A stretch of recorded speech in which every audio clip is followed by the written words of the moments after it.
Noticed a couple drips under my 4100 last week. So I threw a piece of cardboard under there and went back out and checked it the next day, and it was soaked, and it looked like there was a leak developing somewhere.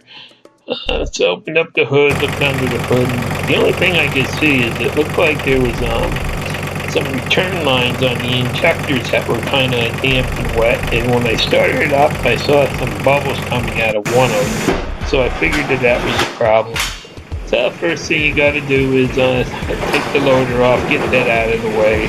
That's a real easy job on this 4100, just a matter of letting the loader lift itself off and then popping the hoses off, and takes less than a minute, either way, on or off.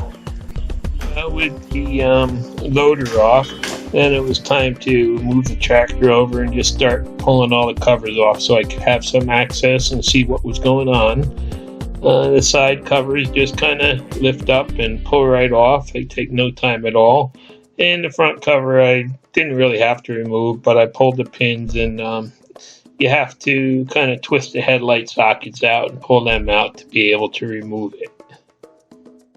Once I got the covers off, the first thing that was in the way was the air input line to the air filters. So there's a clamp there that you just have to kind of loosen up, and then that pulls right off and out of the way.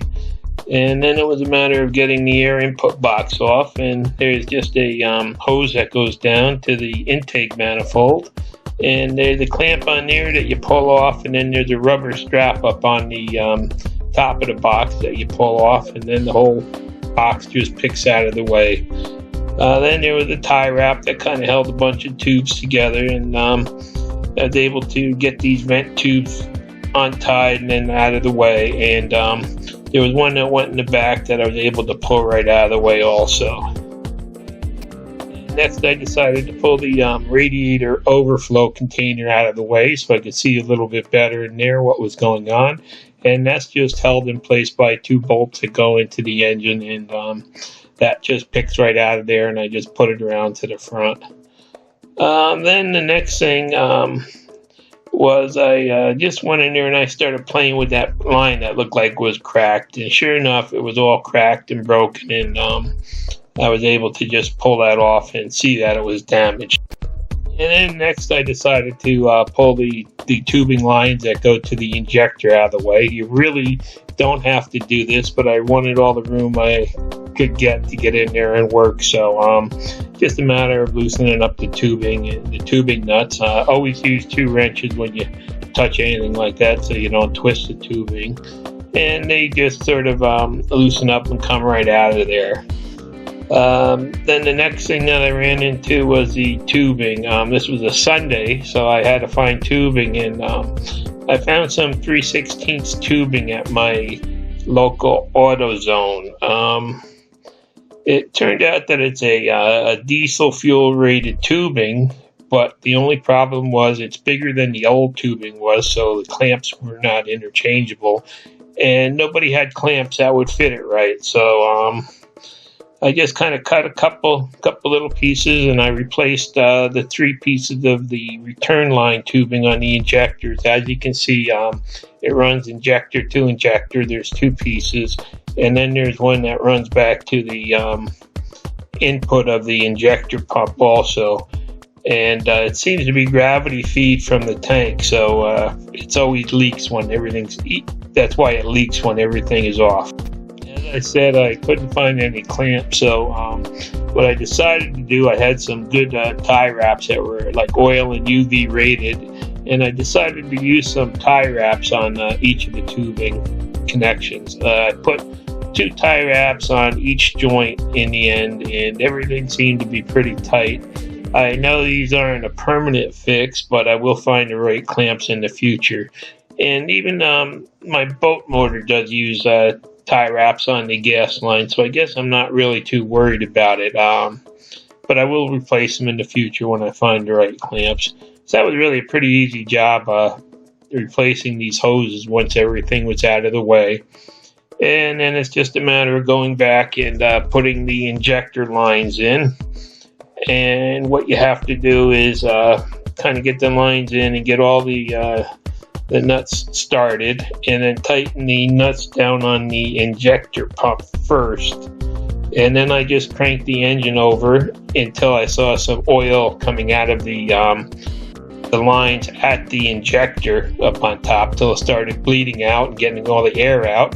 And then I went back and I just tightened up the top lines on the injector, and everything was ready to go. And like I said, you probably could replace these lines without removing replace those plastic tubes without removing these injector lines, but it made it a lot easier for me.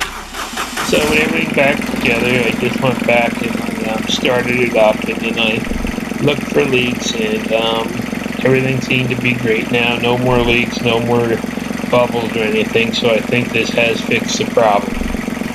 And it's just a matter of going back and putting all the parts back on that I removed to have access. And there's that vent tube, and then you have to go back and put the air cleaner box on,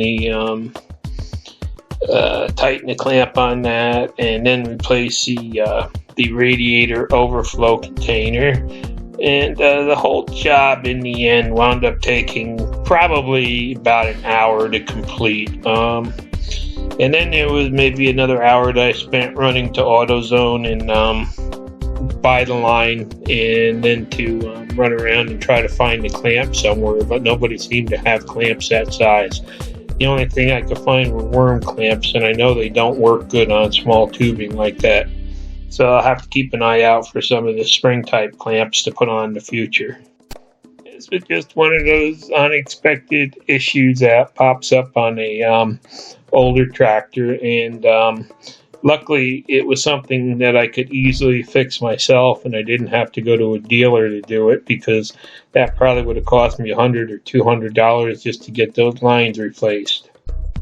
So now all the parts are back on the engine that I removed, and it's just a matter of going back and putting the covers back on.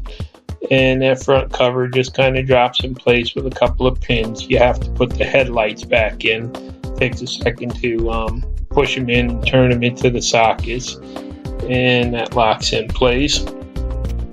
And then after you get the front back in, the side panels just kind of drop back in place, and they're just located on a couple of pins that hold them there, and a couple of cushions to keep them from vibrating and whatnot.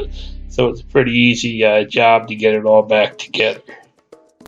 And once everything was all back together, I just took and I ran the tractor for a while, and then I shut it off and checked for leaks, and it looked like everything was nice and dry now, no more leaks. And I parked it for a couple hours, and I went back and looked under it and whatnot, and looked on the floor, and everything was dry. So I guess I got lucky, and this solved my problem without any major expenses for parts.